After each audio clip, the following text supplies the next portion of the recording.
काहीच ठेवले काहीच ठेवले नाही. त्यांनी एकच बस ठेवली. त्यांनी एकच बस ठेवली. त्यांनी गद्दारी केली.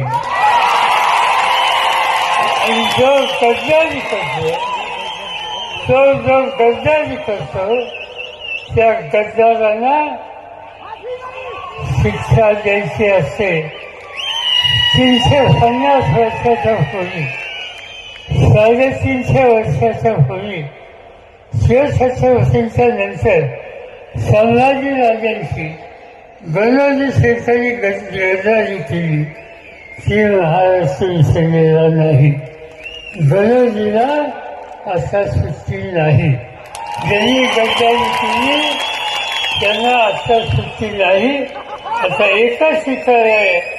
उद्याच्या तुमच्या मतदारसंघाच्या विधानसभेच्या निवडणुकीमध्ये माझा एकच शब्द सवाल आहे की या निवडणुकीमध्ये वैसे भाषणाला 100% पराभूत करा.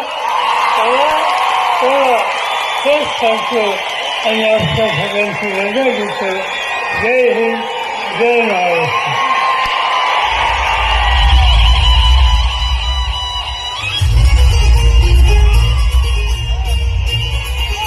हॅलो 84 वर्षाचा योद्धा नाही कधी झुकणार.